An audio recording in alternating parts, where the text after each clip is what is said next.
Good afternoon. My name is Todd Sanders, and I'm the President and CEO of the Greater Phoenix Chamber. We appreciate you joining us for the Greater Phoenix Chamber Foundation's webinar series, Reimagining Today's Workforce. This series will continue once a month through December, and we hope you will join us each month to get relevant, impactful information and takeaways to help your business continue to adapt and thrive. I would like to begin by thanking today's sponsors who have continued to demonstrate their commitment to the Chamber and our community during this difficult time, and we could not be more grateful. So a virtual round of applause for our gold sponsors, APS, Maricopa Community Colleges and State Farm. Our silver sponsors, ADP, Goodwill of Central and Northern Arizona, Northern Arizona University, Point B, and SRP, as well as our bronze sponsors, Ideas Collide, Southwest Gas Corporation, and our copper sponsors, Rio Salado College and U-Haul International. Thank you all for your support. Now today we have a very special guest, Mila Ellman, who is the Senior Director of Global Talent Acquisition for ADP. She's going to share an overview of important hiring trends occurring right now and into the future and how employers are innovating to maintain a strong workforce. During the presentation, I really encourage you to submit your questions ahead of time via the Q&A box on the side of your screen. After the presentation, we will attempt to get through as many questions as possible, time permitting, but this is a great way for you to have a really direct conversation with Mila and ask her questions. So now it's going to be my pleasure to turn it over to Jennifer Meller, the Chief Innovation Officer for the Chamber, to continue the program. Jennifer, take it away. Well, thank you, Todd. And I just wanted to share a quick few updates on the foundation front before we get started today. First, many of you may have seen in our recent communications that as part of Wellness A to Z, we launched our Healthy Arizona our Healthy Arizona Pledge, which is a pledge for businesses to take that it indicates that they're adopting and abiding by state, county, and local guidelines related to maintaining a healthy workplace. And this is a great opportunity for you as a business to highlight all that you're doing to protect your employees and protect the community. So we would encourage you to participate in that pledge. And I know Jessica just dropped that information in the chat with a link to go and sign that pledge and get that toolkit of resources. We're also super excited to launch Elevate Ed Arizona next week. And Elevate Ed is our program where we've been working with the Phoenix Union High School District to better align and prepare students for college and career through better alignment and engagement with the business community, educators, and the community at large. And we really hope that you will join us at that launch event, and you can find more information on that at elevateedaz.com. And then last but not least, we have a lot of exciting things happening with all of our different workforce collaboratives. And as many of you know, our role in workforce development is really serving as that intermediary, bringing businesses together, helping them identify their talent challenges, and then working with training and education providers to either create new programs if necessary or to help align existing programs. And we're super excited to have just launched a new IT and advanced manufacturing collaborative, or two different collaboratives, in addition to our existing construction, cybersecurity, financial services, and healthcare collaboratives. And if you're interested in learning more or engaging in one of those collaboratives, I encourage you to connect with the workforce development team at Workforce, and you can just reach out to them at workforce@phoenixchamber.com. Now I would like to introduce our speaker today, Mila Edelman. And Mila is the Senior Director of Global Talent Acquisition at ADP. She is a talent acquisition leader with more than 20 years of human resource management and recruiting experiences through various industries. And at ADP, she is currently responsible for all service implementation and operations recruitment for North America below the executive level. Mila was, prior to joining ADP, she was the corporate recruiting executive at Wyndham Worldwide. And prior to that was a program director at WPG, an RPO organization. And Mila is currently joining us from Livingston, New Jersey, where she is based out of the ADP headquarters. And Mila, thank you so much for joining us this morning. I know you have, or I guess it's afternoon. I know you have lots of exciting information to share with us, so I'll turn it over to Mila. Thank you so much, Jennifer, and thank you, everyone. I am really excited to be here today, and thank you for attending this session on hiring trends for 2020 and for today, for 2020 and beyond, actually. And so before I go into the presentation, I do want to just add a few moments and share with you a little bit of my journey. I know Jennifer shared a little bit with you already. So as Jennifer mentioned, I do lead the North America Talent Acquisition team for service for ADP. Super excited to be part of the ADP organization. And I'll tell you a little bit about my journey. I started as an intern at ADP while I was in college at Rutgers University many moons ago.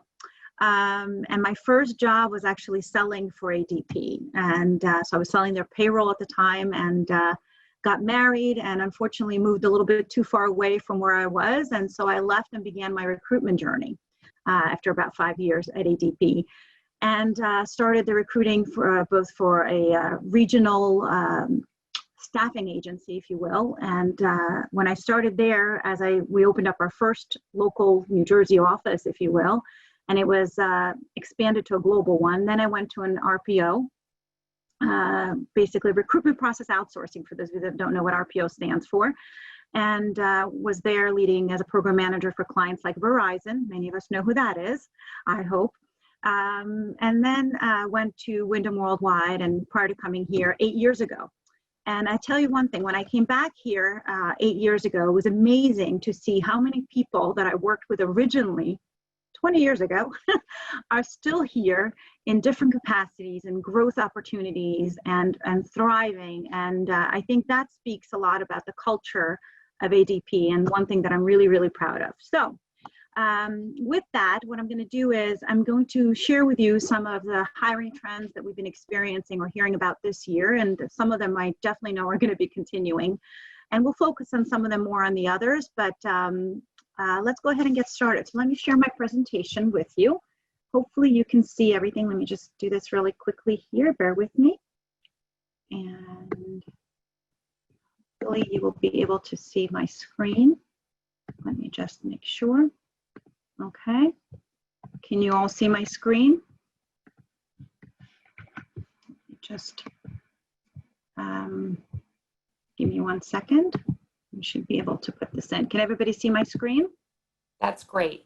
Okay, wonderful. Thank you so much. All right, everyone. So let's go ahead and get started here. So here are some of the trends that we're going to talk about today. Basically, we're going to talk about the increase in remote working during and post COVID-19. We're also going to focus on diversity and inclusion, right?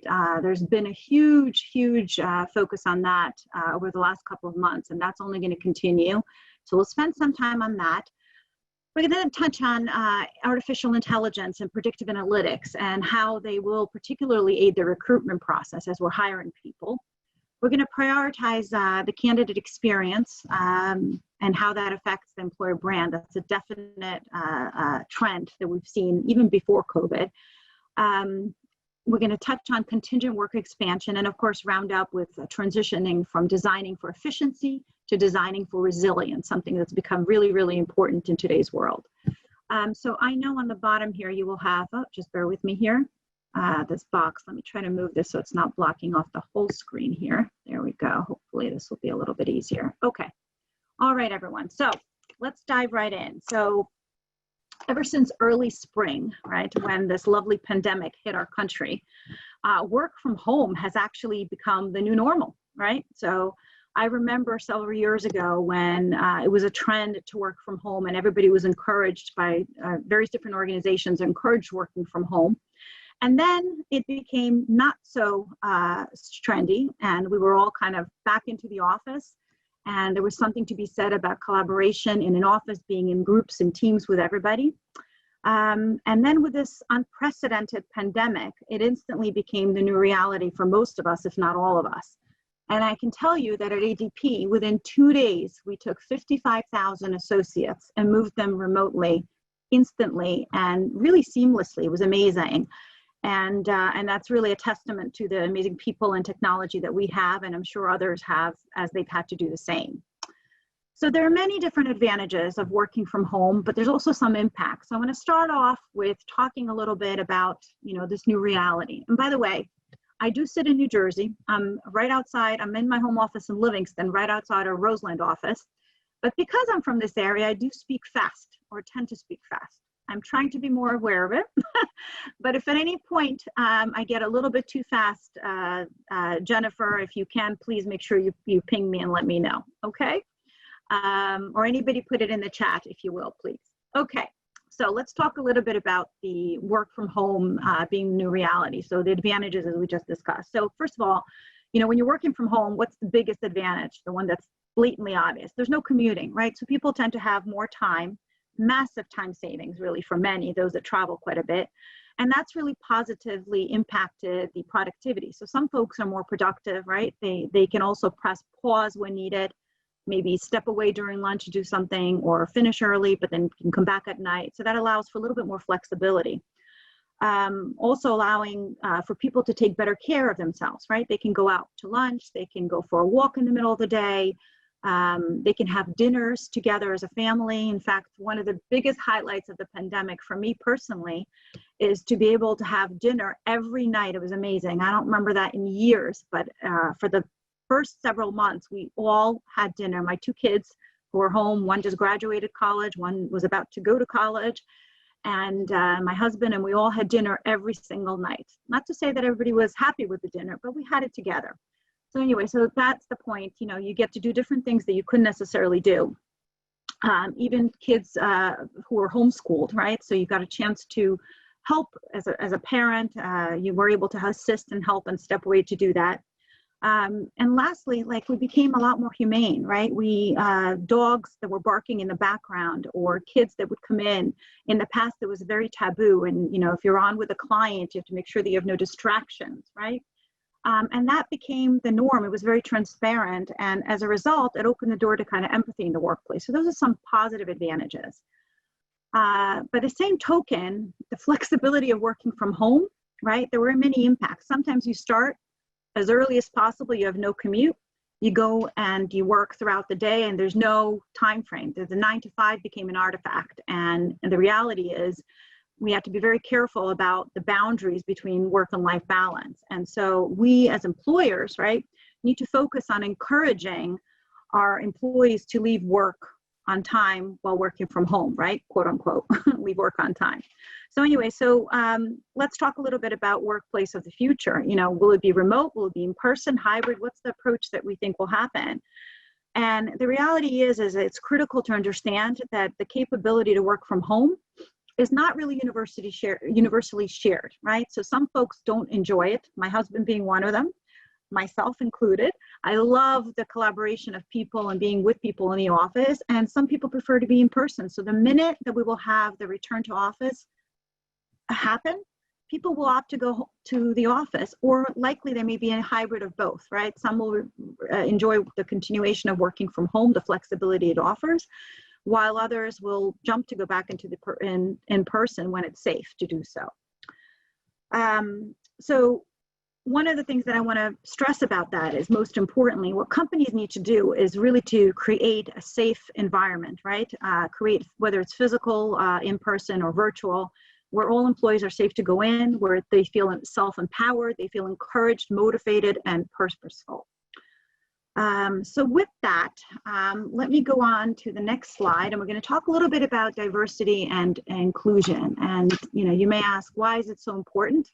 And I think anybody on this call can probably answer with what's happening in the world today and what has transpired in the last few months. And so besides talking about some of that, let me give you a couple of statistics that really kind of make it an impactful reason or a business case for diversity, right, and inclusion to be so top of mind for organizations, and why it's such a hot trend today, and has been really. So diversity is a competitive differential, right? One that shifts the market towards more diverse companies over time. Gender diverse companies are 21% more likely to outperform their peers. ethnically diverse companies are 33% more likely to outperform their peers. And this is a McKinsey study that provided this. Boston Consulting Group also did another study that showed that increasing the diversity of leadership teams lead to better company-wide innovation and also improved financial returns. And finally, another statistic that I want to share with you is companies with greater diversity are 19 times higher in 19 points, higher in innovation value. So what that means is that diverse perspectives really do impact innovation favorably. Diversity is really a cornerstone of winning teams. Think about sports teams, right? Think about your favorite sports team. There is no preferential, what they're looking for. There's a power behind bringing the best possible talent to the team so they win, right?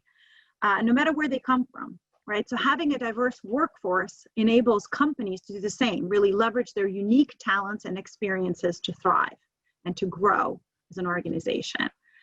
And teams with high diversity and also high inclusion really outperform teams with high diversity and low inclusion by 1.4 times. So these are pretty significant facts, and hopefully show you why this is such an important topic. So let me take you to the next slide, and this is intentional. I'm going to share a little bit about ADP, right? And the diversity, equity, and inclusion of ADP. And as you can see here,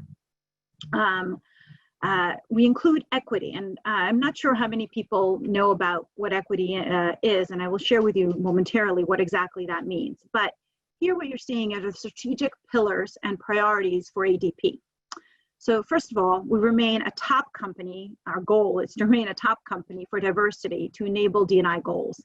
As you can see here, we were rated diversity number 4, and I can tell you, I remember sitting at the table during that event a year ago when we got that incredible honor, and I wish we could all celebrate in person, but I remember how amazing that was. So that is definitely one of our top things to stay on. We also strive to create an inclusive and engaging culture to attract and really, just as importantly, to retain our amazing talent. We drive a culture of sustainability to maintain and improve sustainability, as well as ESG ratings, environmental, social, and governance ratings. And finally, we leverage diversity and inclusion and corporate social responsibility to grow ADP reputation and the market share. I share this with you because these are kind of important, and I want to show an example of what some of the big corporations like ADP are doing for this amazing, to put this amazing focus. And at the end of the day, ultimately it is the strong global focus on diversity and inclusion, as well as corporate social responsibility, that really drives better representation, associate engagement, external recognition, and market share.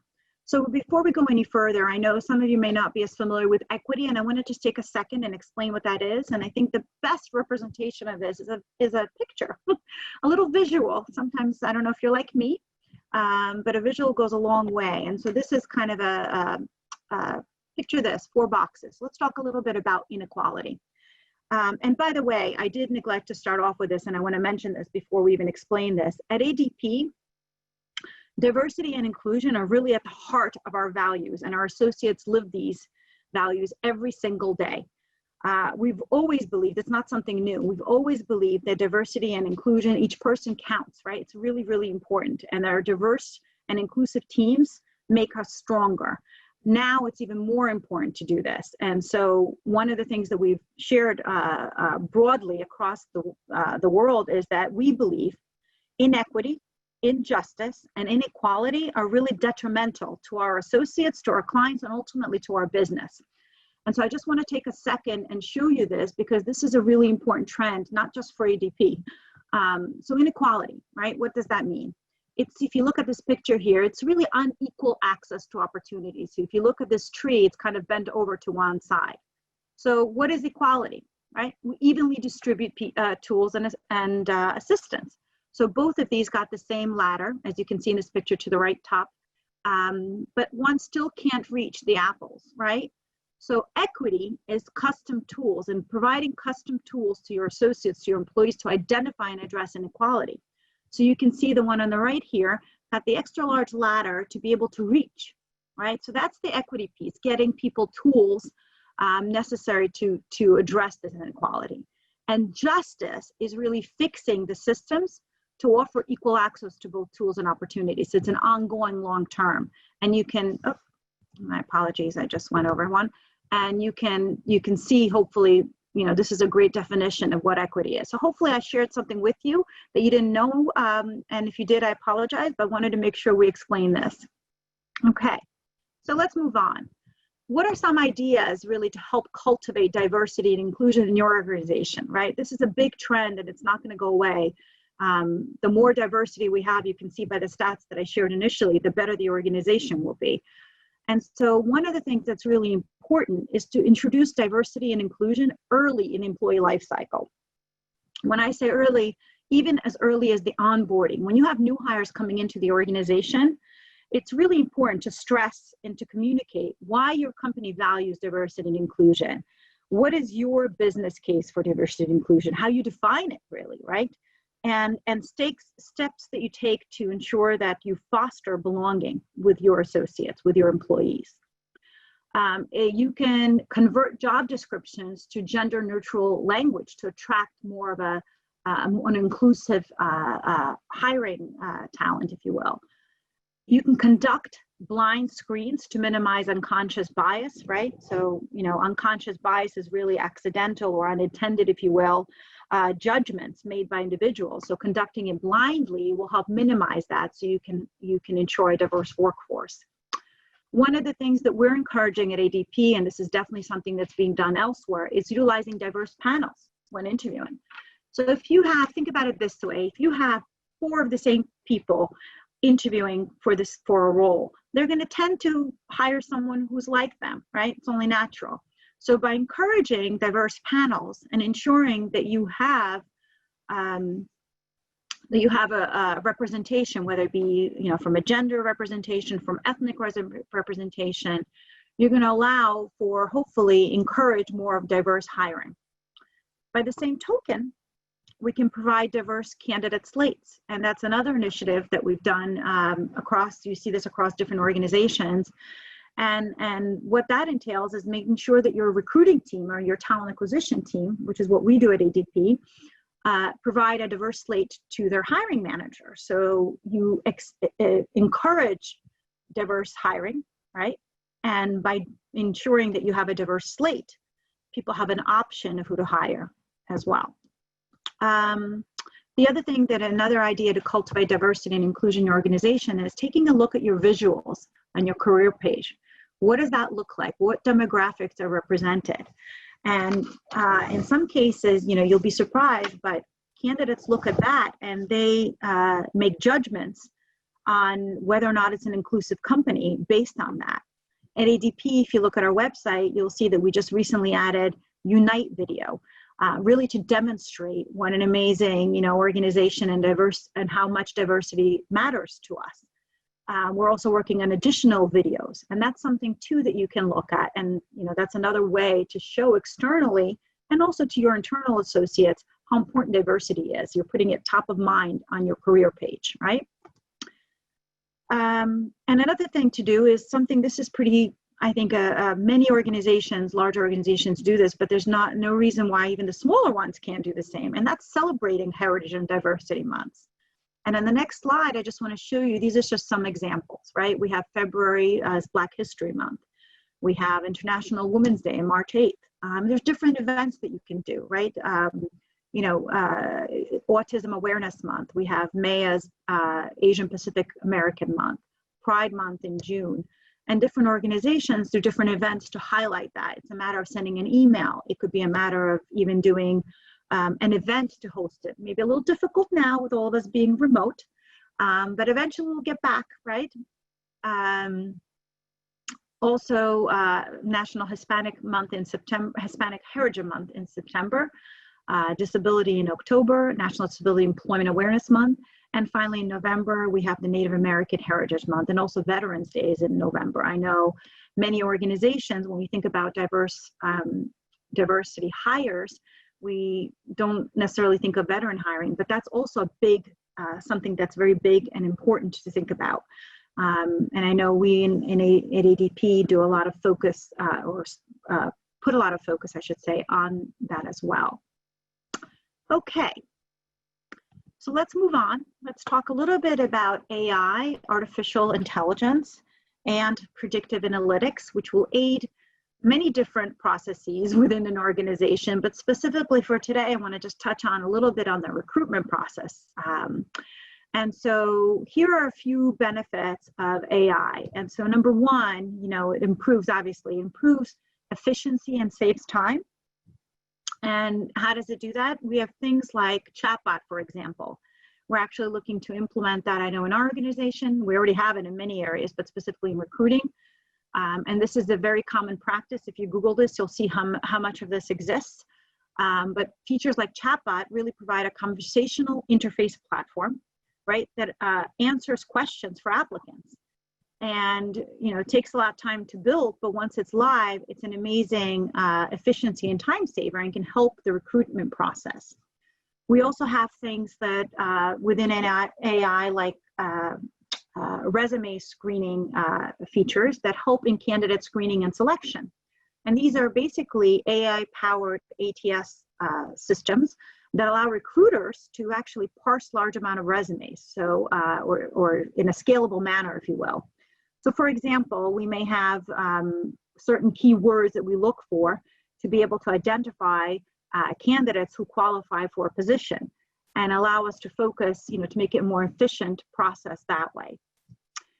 The other thing, of course, that it does is it helps in improving the quality of hire overall. So as we screen candidates through AI solutions that I just referenced, recruiters are also encouraged at candidate assessment, unbiased candidate assessment, which will enhance the quality of hire as well. So I'm not going to spend too much more time on this. This is a pretty obvious one, but it's definitely big, and I know a lot of organizations are using this today. Many had different variations, I would say, previously, but they've enhanced given the technology advancements. Okay. So the other one that is very hot and has been, I would say even last year, this was very, very important, particularly when we had such a tight and competitive candidate market. This was extremely important, and it's just as important as the market shift, right? The market has evolved. A year ago was very much an employer's market, right? Today, it's very much, it was a candidate's market. It shifted to an employer's market. So let's talk a little bit of why prioritizing candidate experience is so important, right? Even though there's a shift, eventually it's going to go back.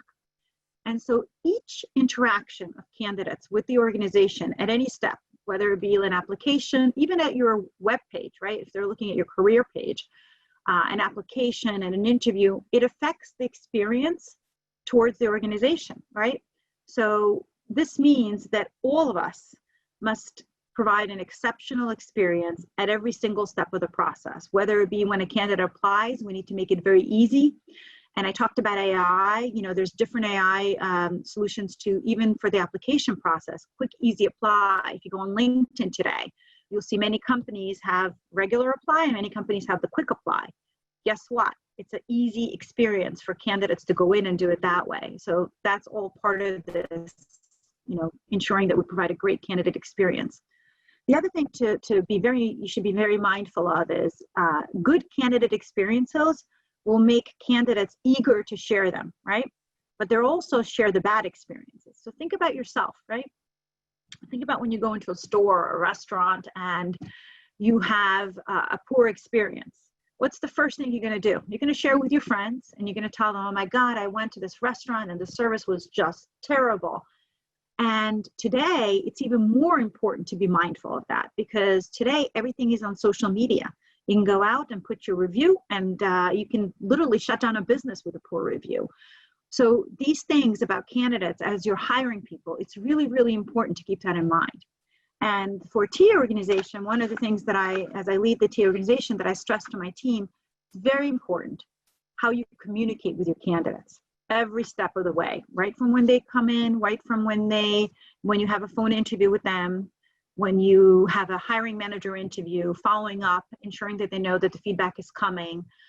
It's the little things like follow-up that matter. So communication is really big.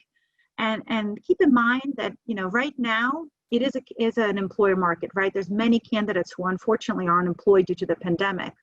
However, eventually that's going to flip. And the good experiences you have with your candidates, even if you don't hire them, that's going to go a long way with ensuring, that they remember you and you engage them for future opportunities, even if it's not for today, if you're not hiring today. So 3 golden rules that I like to call golden rules to remember. Number 1, treat every candidate like a client. One day they may be a client, you just never know, right? Excuse me, expect the candidate experience to become public. So I mentioned the different social medias, right? People go on and they share their experiences on Glassdoor, everywhere they possibly can. So please ensure that you're in the back of your mind to remember that. And finally, excuse me a second, please. A little bit of talking, too much talking. Finally, you represent your organization, right? And their brand on paper and in person at all times. So even though I'm not here on behalf of ADP, I work at ADP and I represent ADP. So I'm an ambassador of ADP.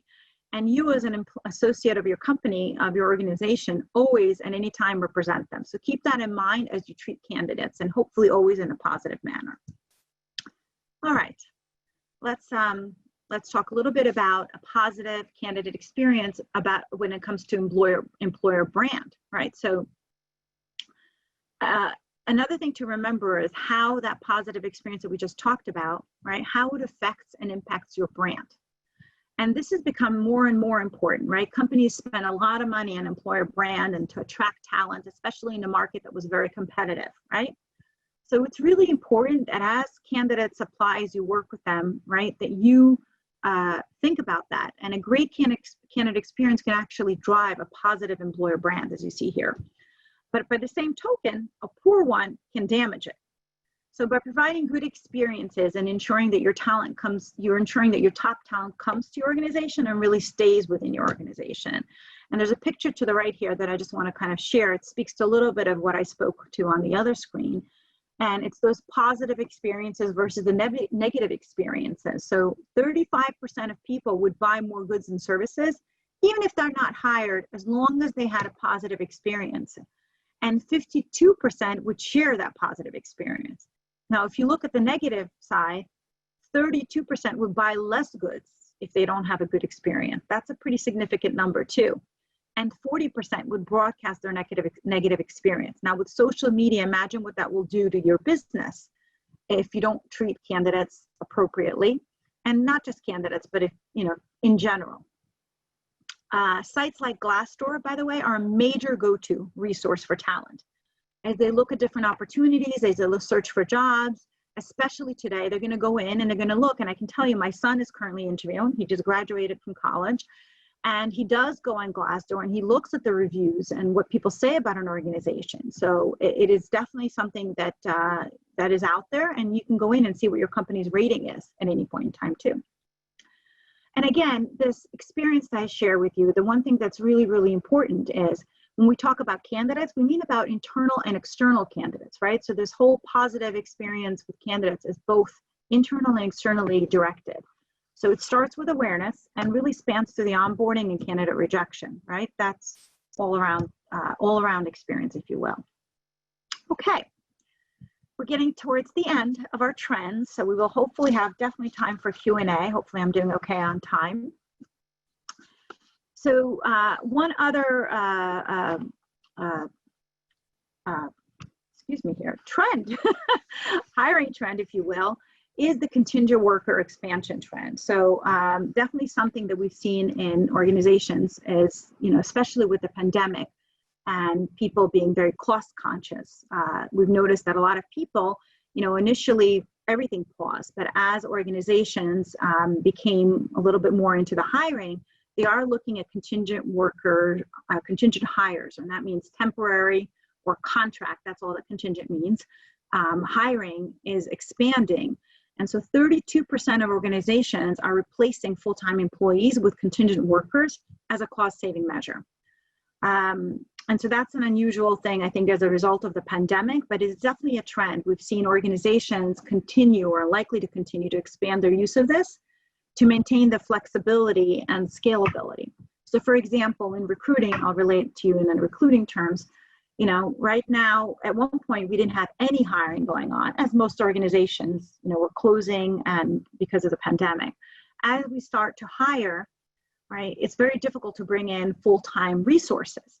So one of the things that we can do is we can bring in contract resources or contingent workforce and scale up and scale down quicker as needed, right? So if things go back down, they're not full-time associates. So just wanted to share that out there as one trend that we've seen as well. And also by way of this too, I want to share that, some of the considerations have also been for other job models post the pandemic. And what's happening is where people are job sharing, things that are more impactful are talent sharing and paying for 80% of the work. So that's another thing that's been, that's a model that's in play that we've seen trending too.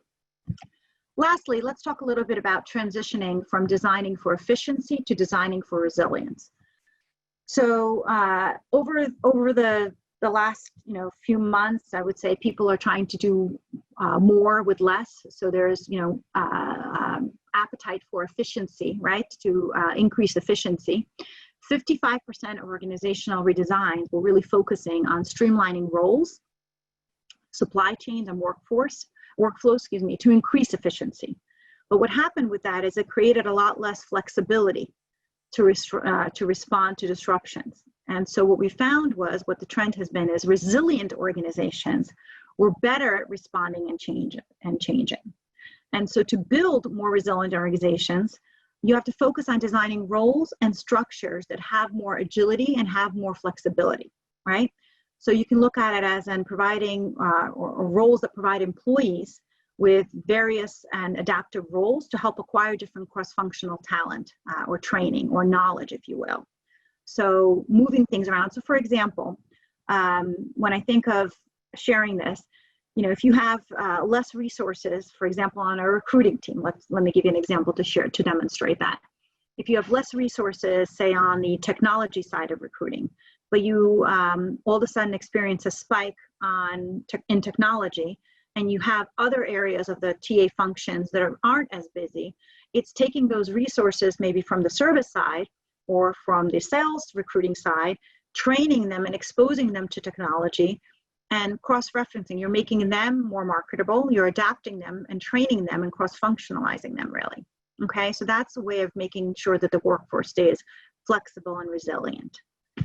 And again, it's really important. And what we've seen companies do is incorporate the D&I. We talked about how important diversity is and inclusion is to ensuring this flexibility and to ensuring this resilience. And so that comes into play here as well as we're hiring to ensure that we're considering backgrounds, different various backgrounds and for all of our needs. So that brings me to the end of some of the trends. I know I gave you an earful. I usually like to make it engaging, but with so many people on the phone, it's hard to ask questions and answers. So we've set this up so that we can do the question and answer towards the end. And so I will pause. Jennifer, I know you probably may have some questions for me. Yes, absolutely, Mila. And thanks so much for all that great information. And my apologies for the I instead of the E. And I will refer to you as Mila from now on. It is all good. I respond to everyone as long as it's in a positive connotation. It's all good. Very true. Very true. So just a reminder to our attendees that if you do have questions, please go ahead and drop those in the chat box. And Mila, I really loved your description of equity, and I've seen it as the family that's standing on the boxes behind the fence. Yes. But I've never seen the balance with the justice component. So thanks for adding that in. Yeah, and Jennifer, I was actually going to use that slide. If you Google today, you'll see, if you Google equity and you'll see exactly what comes up. And that was one of the slides that you described with the family. Yeah. But I thought this was an interesting one too. So, yeah. Absolutely. Well, and you talked a lot about diversity in your presentation. And One article I just read yesterday indicated that 600,000 women have left the workforce Wow. just in September alone. Mhm. And so how is, and at a much faster pace than men, I think it was 8 times Yep. how men are leaving the workforce. So how is that going to impact the business community and the workplace moving forward? Yeah, I think that's a really good question and a really good point you're making. And so I think what we talked about with remote work and everything being remote today, and that goes to say for school as well, right? So lots of our schools are remote. I know my daughter is in college and everything is, it was 80% remote. And as of yesterday, it's 100% remote because some of the cases went up a little bit. So as women who are in the workforce are potentially home with homeschooled kids, right, it becomes more difficult to devote the time to working, right? So that may be one of the reasons why we're seeing such an increase in females leaving the organizations. So I think it speaks to the diversity that I talked to and how important it is to be flexible, right? To understand the remote work and the different needs of the diverse talent that you're trying to bring into the organization and be flexible to that. So I think I referenced earlier in one of my slides about how, just I'll give you an example to this, how, dogs barking, right? Or kids who are in the background. If I think about a year ago, if someone on my team had that while they were on with a client, I would have probably had a conversation with them after and said, hey, that's not really appropriate. But today, the world has changed, right? Everybody, we have to be mindful of the different circumstances that impact everything. So I think having businesses be more flexible and open-minded, right? And understanding some of the things to encourage females to go back, to be flexible if we give them that. So we have that great talent. Couldn't agree more. And we were joking earlier and before we came on that, if the chamber wasn't flexible and adaptive to women in the workplace, we wouldn't have a staff, given all the women that work in the organization. And I'm surprised that we haven't seen my little one running through here yet today, but I know. It's true. not over. It's not over yet, right? It's all good. Yes. But like I said, today we embrace it. I sit on conference calls and somebody's child comes in and we all comment and wave. And in some cases, we've actually sang happy birthday to them. So those are some of the things that I want to encourage everyone to do, right? To help kind of solve that question that you asked. Absolutely. And we do have one question that came through the chat that on age diversity and with regard to highly skilled older workers not being or not retiring, whose expertise is maybe not valued or celebrated, and they're tapped for lower wage, part-time types of roles instead of those that are high value and high influence. So I'm sorry, Jennifer, could you just repeat that? I just want to make sure I'm addressing it. Repeat that question for me again. Yeah, just how to maximize our older workforce to ensure that we're tapping into the value that they can provide in the workforce. Yeah, so first of all, when we hire, that we're doing it, and that's one of the things that we're encouraging to do.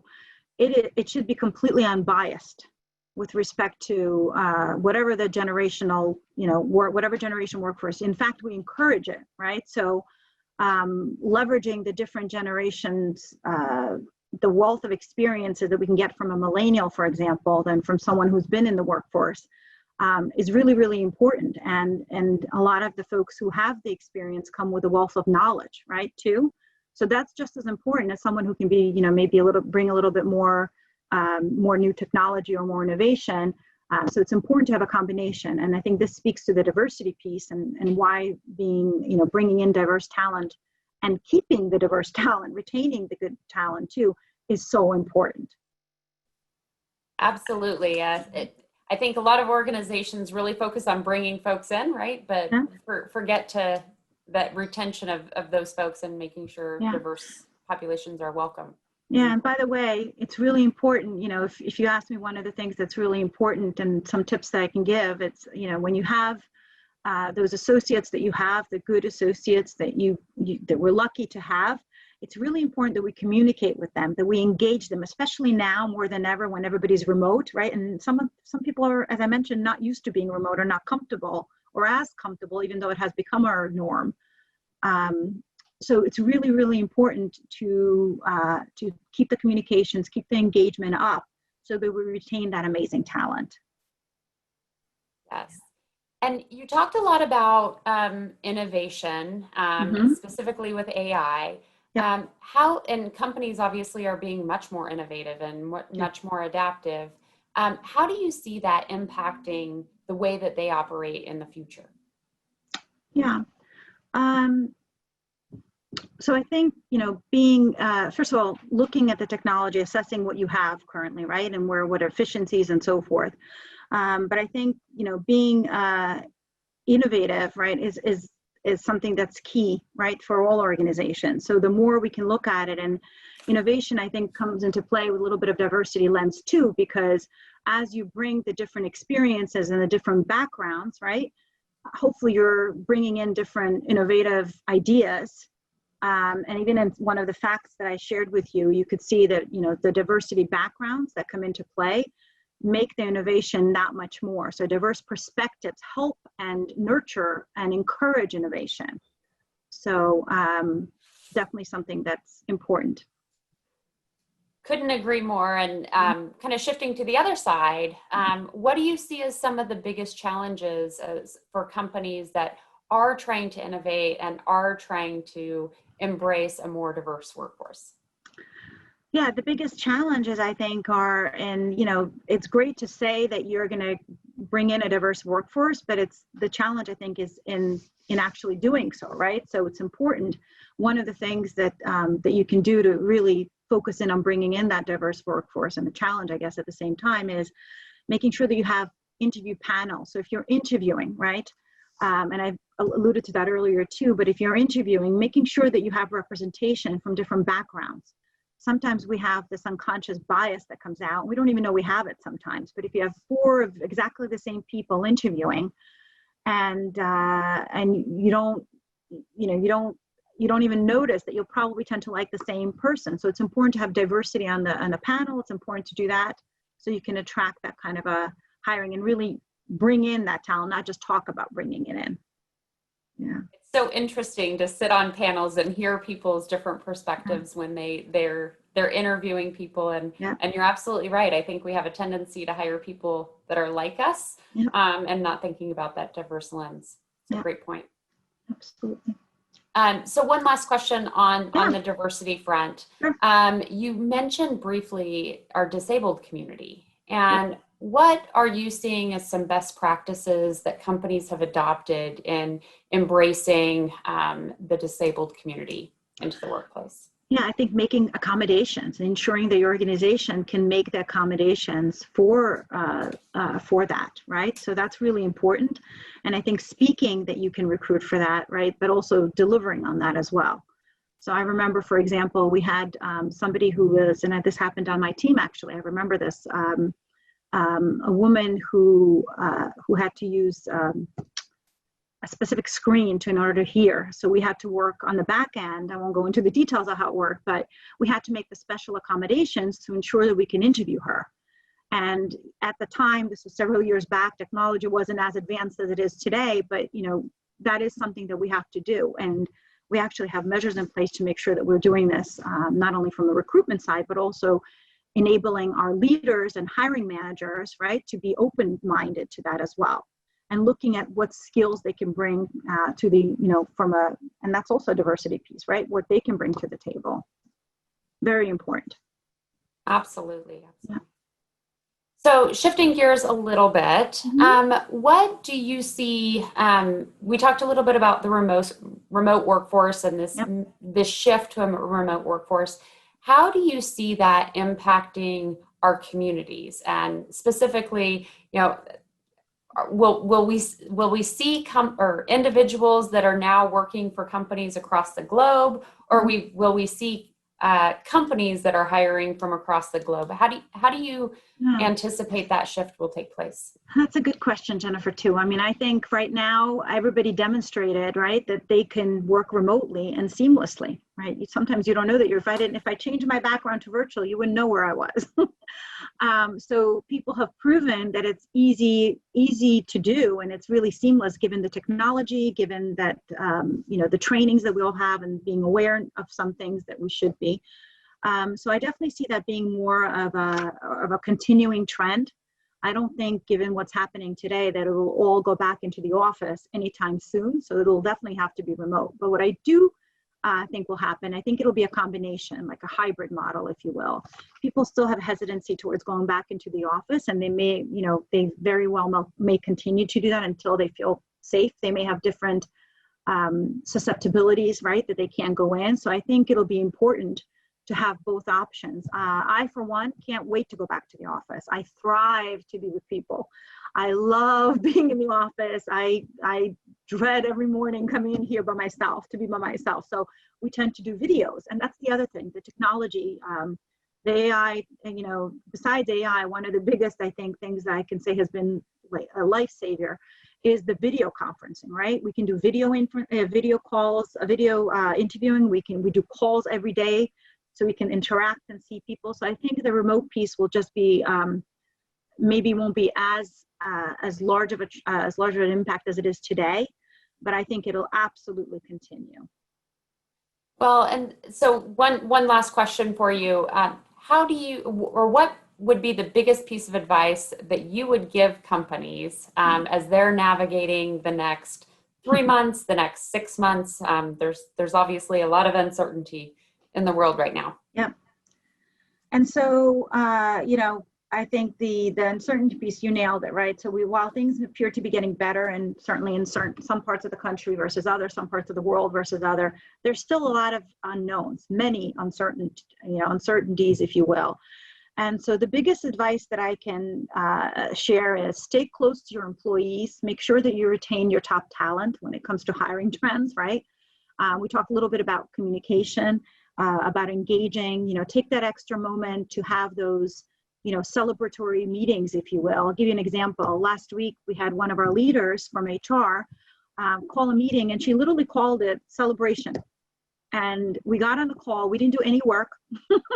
It was video, and we were on the phone, and we talked a little about uplifting things and examples that each one can bring, and celebrated each other, right? So those are the type of things that, there's a lot of unknowns, but take care of your associates, of your employees, if you will.